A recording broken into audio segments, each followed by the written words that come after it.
like being frustrated by the 10-minute block time in Bitcoin. Like it doesn't happen right away, but then being like excited that they only have to pay $1 in fees and they don't have to pay like $50 to $100 in fees. So it's been really cool. I think it's just like now there's this market incentive for people to learn how this stuff works.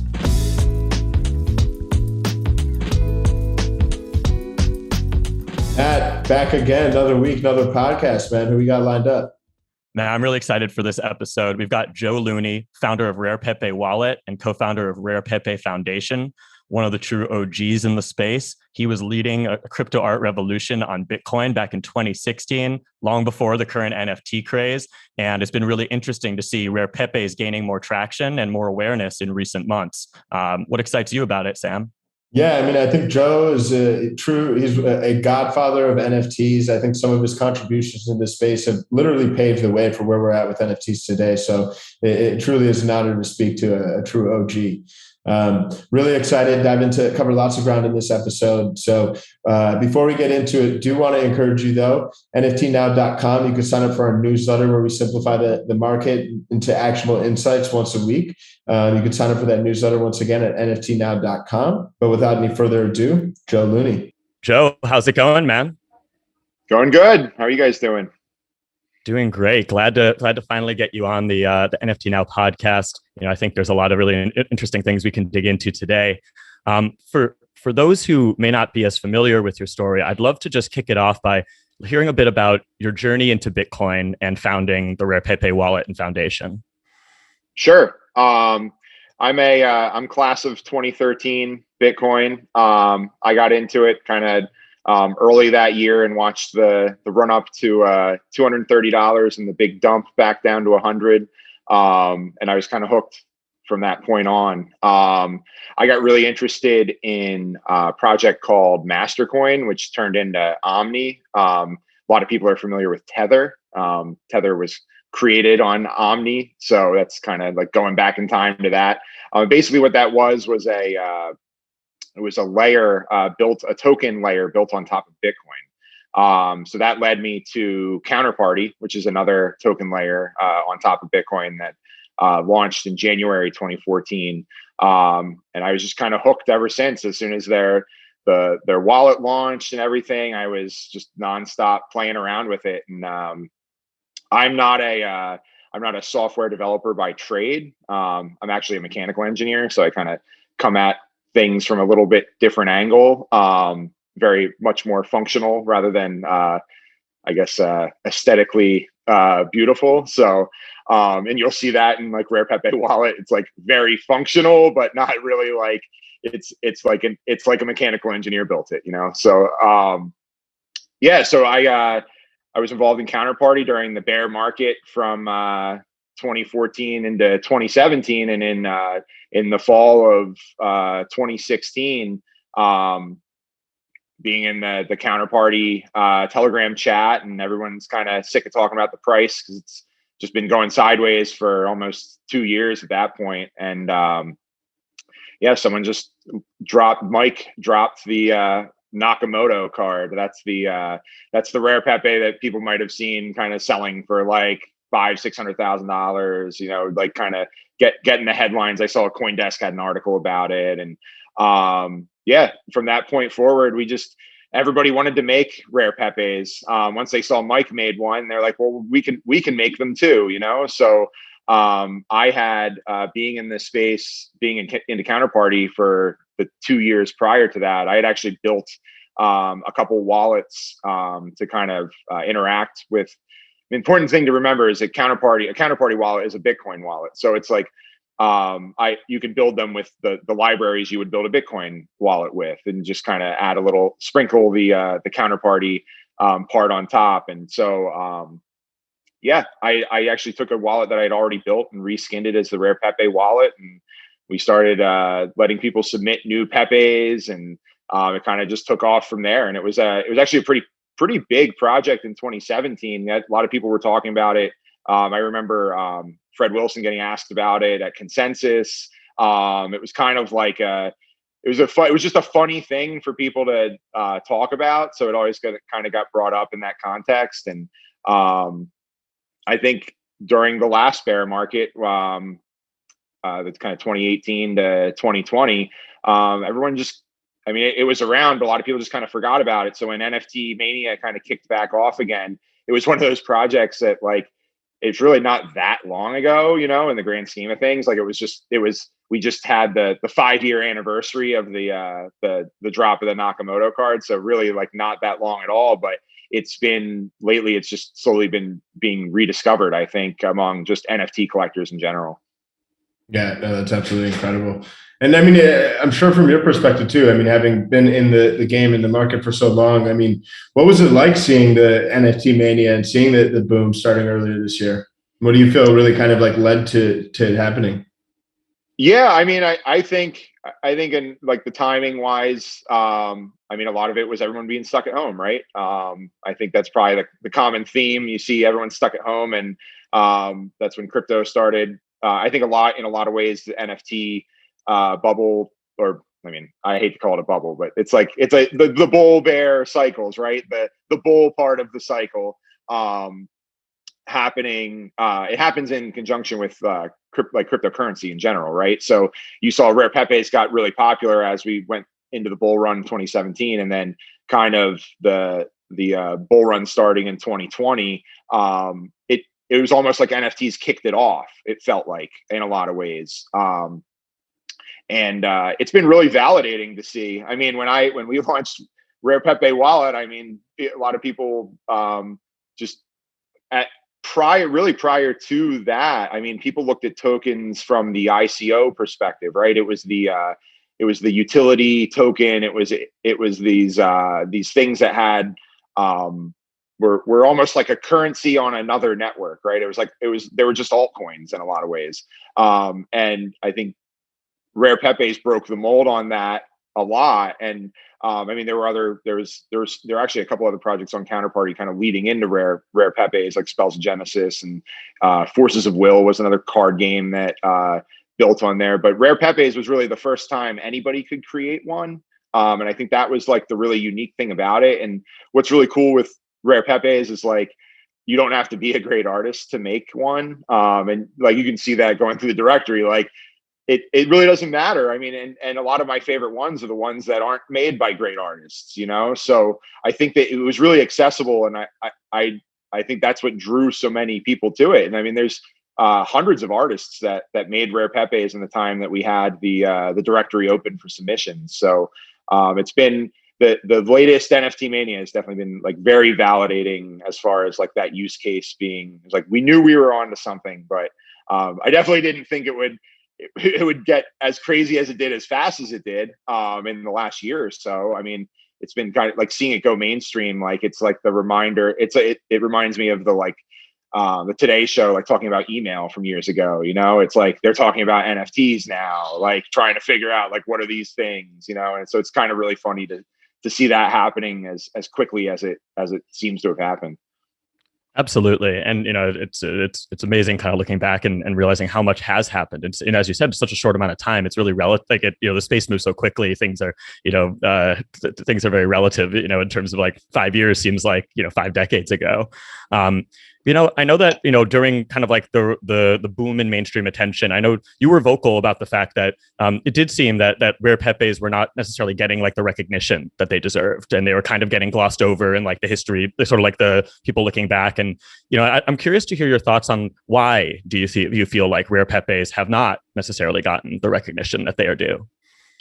Yeah, I mean, I think a lot of it with the latest kind of run, when earlier this year, when it was kind of I think a lot of it was frustration seeing CryptoPunks being like branded as like, we invented this thing.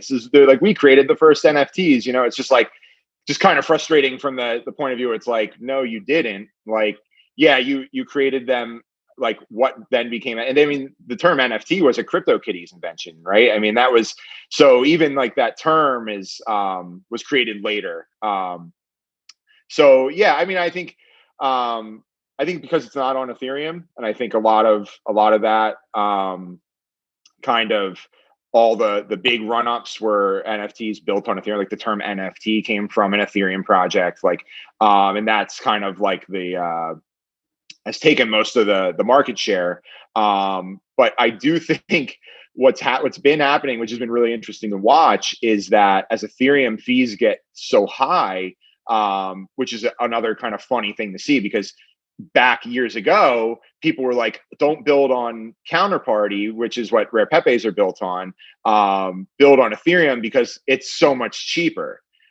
Which is kind of funny, like in retrospect now, and the fees were like $5, and it's like, why would we pay a $5 Bitcoin fee when we can pay a 10-cent Ethereum fee, So it's like funny how the narrative shift with a lot of that stuff. But I do think as the fees started coming up on Ethereum this year, people that collected NFTs that didn't necessarily get into it from being into Ethereum or being into Bitcoin or being into cryptocurrency. They just kind of saw these fun things to collect. They don't really have as much loyalty to any one chain or platform. And so I think people started looking around a little more once the fees came up on Ethereum. And then I think once it became more accepted that you could have NFTs on other chains, then people started digging into the history of it. And it's like, well, if you find the old Ethereum projects, and then, well, what was before Ethereum? And like, so then you find like the old projects, the NFT projects that came out prior to that. So I think even you see the stuff on Namecoin recently, like I think the idea of an NFT is like becoming more the thing that people are interested in rather than the chain that it was built on. So yeah, it's been really like great to see recently a lot of Bitcoiners getting into Rare Pepes, that's kind of been my argument for a while, because I consider myself a Bitcoiner, and it's like frustrating to see a lot of the negativity towards like NFTs, and I think a lot of it is because they're built on Ethereum, right? And there's that like constant struggle between the two chains and two communities. So I've always been in a weird place being a Bitcoiner that likes NFTs. So I'm used to kind of being like the outcast in multiple communities. But I think a lot of people kind of forget that being into Bitcoin made you an outcast 6-7 years ago. So it's been really interesting as the narratives all shift around and stuff. But it's been fun to see how a lot of these projects get rediscovered, and people just coming into crypto for the first time through NFTs has been interesting to see, especially when it comes to Rare Pepes. It's like and even like the other stuff like Top Shot and the stuff on Flow. I think all that stuff kind of helps to just expand the scope of what an NFT is to being not just Ethereum, which is kind of what it was early in the year, but I think that's changed a lot in just 9 months. Yeah, for sure. No, I love that. And as the market continues to heat up, and you kind of alluded to this, but there really has been a rise in price and sales volume. What are some of the other factors at play? I know you mentioned a couple of them, but looking at it more holistically too, like what do you think are some of the different factors that are creating this bigger adoption or interest in the projects? I think the fact that it kind of crosses the bridge from Bitcoin to Ethereum for a lot of people. What's been really cool to see is one of the things that's driven the market as much as it's been lately is the ability to wrap Pepes and sell them on OpenSea as like ETH NFTs that are just wrappers for a Bitcoin NFT, which is kind of hilarious when you think about it, because like if you just transact on Bitcoin, the fees are way cheaper now. But people are like going out of the way to like pay more fees to buy this thing in Ethereum. But I think it's just because OpenSea, people feel comfortable using OpenSea. It's become a kind of the go-to market. So that's been a huge driver of what's gotten people into Rare Pepes, is the fact that you can buy them on OpenSea. But what's been cool is watching people realize that the prices on OpenSea, you're paying a premium because somebody else is getting the Pepe, wrapping it, paying the money to create the NFT, wrap it, and then put it up for sale on OpenSea. So you can see prices as much as like 50 to 100% higher on OpenSea than if you were to just buy them through Rare Pepe Wallet, which uses the Counterparty DEX, which is a decentralized exchange like built into the Counterparty platform.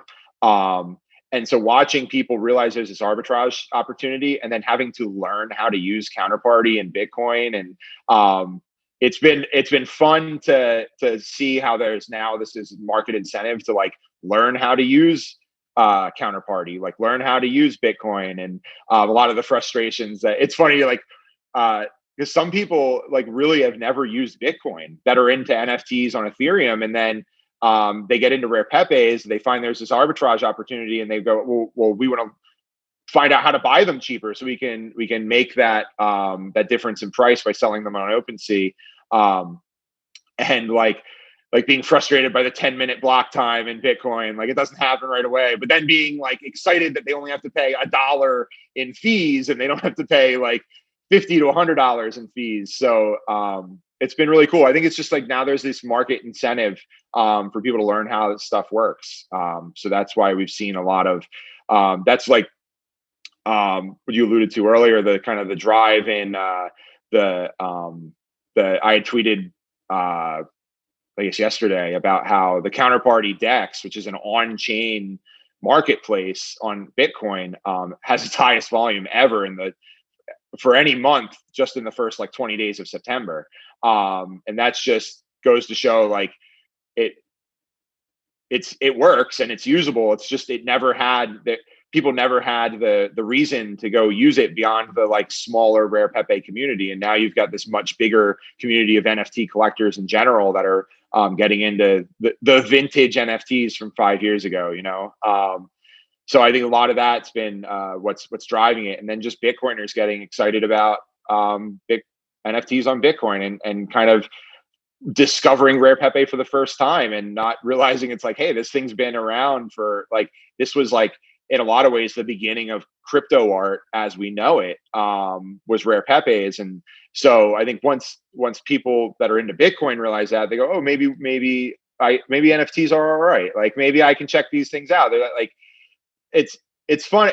It's so funny. And I do know a lot of people are kind of scarred from the ICO bubble and the anyone that's been around for a few years and kind of see how tokens came and went and a lot of empty promises and people go like, yeah, there's a lot of that. I mean, crypto's the Wild West, right? But the great thing about NFTs is it is what it is. It's not a problem. I see a lot of that creeping in now, people wanting utility for their NFTs and wanting all this stuff. And it's kind of, in a lot of ways, I see it as like maybe going backwards a little bit. Because the real promise of an NFT is it's just this thing you collect. It doesn't mean anything else. It's just it just is what it is. So I think that's what's allowed Bitcoiners to like see it as like more than just your run of the mill shitcoin, I guess. And it's like this other kind of cool piece of history. It's like this artifact, this blockchain artifact. So it's I think that helps too. Totally. I think those are some really great insights. And, you know, look, I know the history and I know that you've probably explained it ad nauseum at this point, but as you know, in the spirit of, you know, having a lot of new people encountering the project for the first time and kind of being and kind of like our listeners who may not know everything, I think it's also important to educate. So how do you explain Rare Pepes to those who would otherwise, you know, associate Pepe with the alt-right? Yeah, I mean, let me roll back. If someone comes at me with these are racist Pepes, I usually don't respond with anything because they've already made up their mind as to what it is, right? But if someone has the question, it's like, hey, I'm kind of into this thing, but I'm a little concerned because I only know bad things about Pepe. So I try to educate them with all the good things about Pepe. I mean, prior to the end of 2016, I mean, Pepe was an internet meme that people used all the time. Everybody used it. And I think it's unfortunate that, and it's kind of like the timing is actually kind of really funny too. So the way, for people that don't know, the way Pepe got branded as a racist frog was from Trump supporters using it in September 2016, kind of leading up to the election with Trump and Hillary Clinton. So it became a news point in September of 2016. Rare Pepe launched in September of 2016, and it literally launched like 2 days prior to that happening. So it was kind of funny timing wise to see like Mike created this Rare Pepe, everyone got into it, and then like 2 days later, there was like in the news, it's like Pepe is a hate symbol, and everybody was like, oh, like everybody involved in the project was like, oh no, like it's ruined, you know, it's like this new thing that we just did. But you know, I mean, I think one of the things I thought was interesting when that came out is the ADL actually put out a like a little thing on their website, which basically said like Pepe is an internet meme that can be used for like racist ideology and hateful things, but that's not what all Pepes are. And it's like just kind of how the media spins things. It's like that didn't really get the attention, you know. It's like it got the attention that this is only used for this thing, right? And if anyone that's been in crypto for a while knows that Pepe has kind of been a character in crypto in like through the years. Like the price goes up, you have the happy frog with the candles going up, and then the price goes down. So it's a thing that's been around. So I never associated it with anything bad, you know. It was just this fun internet meme. So I mean, we made it a point with like the Rare Pepe directory and Rare Pepe Wallet to not let any kind of hateful Pepes into the directory. I mean, anyone can go through it and see that. Yeah, I mean, I look at it as it was a moment in time that someone used this meme for bad purposes and kind of hateful reasons, and that's not what everyone uses it for, right? And like even one of the things I like to show people is that that's a purely like American thing too. And outside of the United States, like Pepe really is just this cute frog, and in parts of like China and Hong Kong, Pepe is seen as kind of like a symbol of freedom. And you saw in the Hong Kong protests, Pepe was kind of the mascot for the students in Hong Kong that were protesting in was it 2018, 2019. So it's really just this internet meme that's kind of like it is like this overarching meme that can be used. I mean, in a lot of ways, the symbolism of a frog, right? I mean, I don't think it's like that strange that it's a frog that became this thing that kind of represents the internet and like internet subcultures in general. And so, yeah, I mean, I think anybody that knows me and knows anybody else that trades Rare Pepes knows that was never like the point of this. This was more just like experimenting with trading, being able to own, like create memes and then be able to make them rare and trade them. And that's actually, it's kind of funny because Rare Pepe is kind of this meme that kind of spun off of Pepe the Frog. And it was this whole idea that you could have these rare Pepe memes that the thing that made it rare when the Rare Pepe meme first came out was that no one saw it. They couldn't. So you'd make this Pepe and you wouldn't show it to anybody, and then it would make it rare, right? Because only you had seen this Pepe, and then you can't show anybody else because then it's not rare anymore. So there was like even an article where somebody, I think it was in like 2015, put a CD full of Rare Pepes up on sale on eBay, and I think it got up to like $90,000 or something before it got taken down by eBay, and it was just literally like a CD full of Pepe memes. So that I was aware of that meme of having like a Rare Pepe prior to like the Rare Pepe directory and the project. So that was kind of what clicked for me when Mike created that first the Nakamoto card. It was like I saw that, and it was like all of a sudden I'm like, that is the perfect representation of what these like collectible tokens are. Like they are Rare Pepes, like actually Rare Pepes. Because prior, and I mentioned it earlier, prior to Rare Pepes, there were some trading card game projects on Counterparty that are like NFTs older than Rare Pepes, but they were trading cards made by companies. So they're very like kind of like magic cards.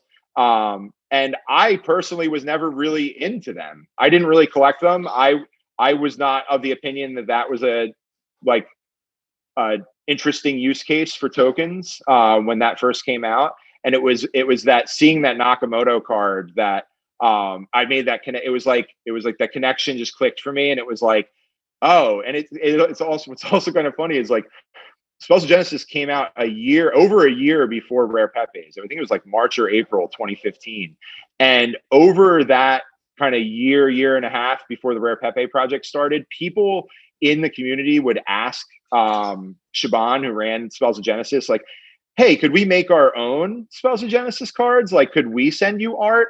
And he would always say, he's like, no, I mean, we have our artists and we kind of have our aesthetic that like we stick, which obviously makes perfect sense. I mean, you can't just submit your own art to Wizards of the Coast to like make your own Magic card, right? And it wasn't until a year and a half later that like someone just decided, oh, you know what? Like, I'm just going to do that. I'm going to create this token and I'm going to say, this is what it looks like.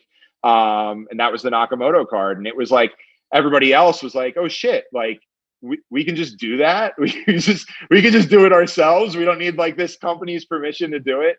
And then once I kind of reskinned another Counterparty wallet that I was working on, which is why I was able to get Rare Pepe Wallet out as fast. Like within a week of Mike creating the Nakamoto card, I had the wallet out, and it's not because I built the whole thing in a week. It was because I had a wallet built, and I just kind of, oh, wouldn't it be cool if this wallet only showed Rare Pepe's? You know, like that's kind of been something I've been into over the years, is these kind of like application specific wallets with tokens and stuff. But yeah, so I think that helped it a lot too, because you could make these Rare Pepes and then they would show up in this wallet. And then you could trade them and you'd see what they look like. And it wouldn't just be like people one-off saying like, hey, I made this NFT and here's what it looks like. And I mean, that's what you see now with all the platforms and stuff. Like, yeah, you could make your own NFT. I mean, OpenSea kind of helps out a lot in that, like, it will pull the IPFS information and like you could have your own contract, you know, and sell it on OpenSea. So, but yeah, so I think that's what helped it kind of proliferate a little bit, because people had that ability to use it in a wallet where they could see it, rather than just saying like this token equals this image kind of thing. But it's kind of funny to think about, like it took a whole year and a half for somebody to say, no, I'm just going to do it. I'm not going to like wait for someone's permission to do it. Totally. And I think that ties in well. I'm thinking, we haven't probably many listeners who, this may be the first time that they're hearing about Rare Pepes. They may be interested in getting involved. How, I know you touched on this when we were talking about like, OpenSea and like Emblem Vault and everything and wrapping, but what would you say is the best way? Like, how can someone purchase a Rare Pepe in 2021? Like, how would you advise them to go about doing it? I think like, you got to look at it in like, I guess like levels, right? Like the easiest way, I'd say like level 1 would be just going to OpenSea and buying a wrapped Pepe. There is some, you definitely want to go through the Emblem Vault, I guess you'd call it page within OpenSea, because of the way wrapped Pepes work, there are people trying to scam on OpenSea by selling fake ones, right? So I would say, if you're interested, there's a Rare Pepe Discord. Let me look it up. I think it's Club Rare Pepe. Club Rare Pepe is the Twitter handle. If you go there, there's a Discord you can go in and just ask questions. I mean, if you're into NFTs, you kind of have to be into NFTs to even try to do it. I mean, because it's harder. And knowing how to use Bitcoin helps too. But yeah, I would say go in that Discord. You can buy on OpenSea. That's probably the easiest way to do it. Level 2 would be creating a Rare Pepe wallet, and it's just rarepepewallet.com. And when you first sign in, it'll give you a pass. It'll create a new wallet for you, give you your 12-word passphrase, and write it down, and then you're kind of off to the races. I mean, the problem with using the market in the wallet is you have to have either Pepe Cash, which is it's actually a Rare Pepe, just really high issuance that we kind of use as a trading pair, or XCP, which is the Counterparty native token. So that's hard. It's hard to get. So it's much harder. That's definitely level 2 to using Rare Pepes is using Rare Pepe Wallet. And collecting that way. But just everyone's really friendly. If you'd like going in the Discord and ask questions, people can help you.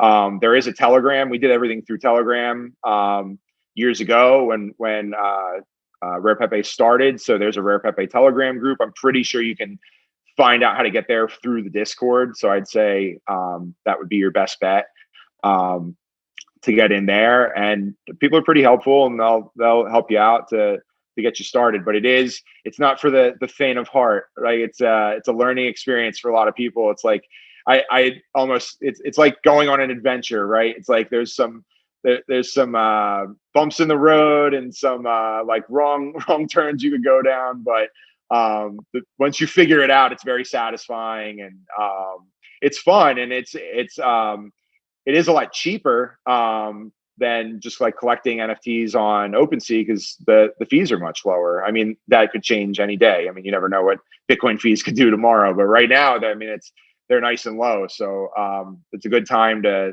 kind of, if you're just looking to experiment, to look into it, because it's not gonna cost very much from a transaction fee point of view.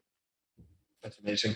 I appreciate you breaking that down like that. And that same vein too, from kind of a collector's perspective for newcomers to the project, are there any like Rare Pepes that you feel really stand out as having the most historical significance, or certain ones that you feel are undervalued? I mean, obviously the first one is the one. I mean, that's the most. Well, I mean, it's not the most expensive. There are a few one of ones. It's kind of funny. Like NFT, like even the term NFT, right, really means one of one. But it's come to mean things with limited edition. It's come to mean basically anything, any token that's not money is kind of what I use as the definition for NFT these days. But there are a few one of one Rare Pepes. So those would be like the hardest to get. Most of them are held by collectors that are not letting them go anytime soon. So those would be pretty much impossible to get right now. The first card, the Nakamoto card, is pretty expensive too. I mean, it's right up there with trying to buy a CryptoPunk or anything like that. You're going to spend a lot of money. As far as like valuing them, I kind of just tell people, like, go through and see which ones you like, and if you like it, someone else might like it too. They're all historically significant. We closed the directory in early 2018, so there's no new Pepes as of, it was sometime in March. I don't remember the day exactly, but so they're all kind of older NFTs. So I mean, if you're looking to, you want it for the historical value, you can't really go wrong with any. Always look at like the issuance. That's something you can see pretty easily in Rare Pepe Wallet. If you can click through the different series of Pepes, and it'll show for under each one, it'll show you how many were issued. So that's how many editions there are of each one. So obviously something that's 100,000 is going to have a lower per unit price than something that's out of 100, right? But another kind of cool thing with that is you can get into Rare Pepes really at any price point. If you just want a piece of history, you can buy Pepes for like under $100. I mean, it's not, or even lower than that. So it's, you can really get in at any price point. There are like kind of community favorites, I'd say, that have like kind of lore within the Rare Pepe community. One I can think of, like, that always comes off the top of my head is Hair Pepe. Smooth haired Pepe. It's just kind of this like really funky looking Pepe with like this bowl cut. It's so there's definitely like these kind of, like, I guess you'd say fan favorite, like collector favorites. Those, I mean, just hanging out in the chat, you can kind of find out what some of those are, and you can ask people, and you'll see kind of certain ones pop up a lot. But yeah, it's funny to see a lot of people go for the Series 1. That seems to be like, I mean, that's kind of the theme, right? It's like you want the first. I mean, being first is a big theme within NFT land. And so you go to Rare Pepes being like one of the first crypto art projects, and then you want one of the first Rare Pepes. So people look at Series 1. So each series is 50 Pepes, and we get all the way to, I think there's 36. I think there's 36 series, and that one has like an odd number of Pepes because we stopped it in the middle of the series for no real reason other than the fact that there was never going to be a good time to close the directory. So we just did it one day. We created the series is just because we thought it would be a fun way to make the early ones feel more rare. So it's kind of funny that became like, and we just kind of made that decision at around 50, the first 50 Pepes. So then that became series 1. So it's totally arbitrary, right? It's like, that was just the decision that we made at the time. We being the Rare Pepe scientists, which is another thing we could talk about. But yeah, I mean, people like series 1, I think any of the early ones they're earlier, right? And people like things that were early in when it comes to NFTs. So you can't really go wrong with any of that. But I would say, yeah, just go through the directory and see which ones you like. I mean, buy the art you like, right? It's like, don't buy it just because you think it's going to go up in value. Buy it because you like it. Totally. No, I think that's really helpful primer there. You tweeted this week that on-chain Bitcoin NFT trading has actually had its highest month on record in September. What do you attribute that to? That's that arbitrage opportunity. I think that's the people seeing that they can buy Pepes cheaper on the Counterparty DEX, which is on-chain. It's an on-chain exchange on Bitcoin. Cheaper than they can buy them on OpenSea. Some of those people are then kind of reselling on OpenSea and making that premium. But a lot of people are just seeing like, hey, we want to collect Rare Pepes, and this is the cheaper way to do it. So they're jumping over to doing it without it being wrapped and doing it on Ethereum and just kind of learning the I guess the I don't even know how you'd refer to it. Rare Pepe proper. It's like doing it on what it was built on, rather than a bridge that was created to do it on Ethereum. So I think that a lot of it is that, and fees being lower, and you can get better deals. And the more people that start trading Pepes on the DEX, it's kind of this positive feedback loop, because then more people acquire Pepe Cash, which is used to trade, and then they have more, they sell some for Pepe Cash, and they have more Pepe Cash to buy more. And then you get the liquidity starts moving to more people within the market. And now more people can participate. So I think a lot of that is what we see happening too. And I think just general interest and Bitcoin and also Bitcoiners getting into it. So a lot of Bitcoiners don't want to use Ethereum. I can't blame them really if they don't have ETH. It's a way more expensive way to get into Rare Pepe. So it doesn't make a lot of sense to go that route. So, yeah, I think a lot of it is that, and that's where the best deals are. That's where the best deals are on Pepe. So that's why you see a lot of people moving to that market. Makes total sense. And it's been really interesting seeing, like scarcity, the marketplace on, the NFT marketplace on Bitcoin pop up, things being built on Lightning. I'm curious to hear, what are your thoughts on the future of NFTs on Bitcoin?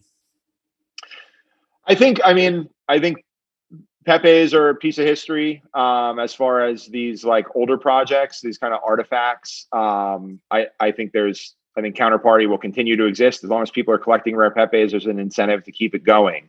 As far as people issuing their NFTs on Bitcoin going forward, I don't know. I really don't know. I mean, I think a lot of that depends on who's buying them. I mean, it really comes down to who your market is, right? And so I think you see that with like Tezos, perfect example.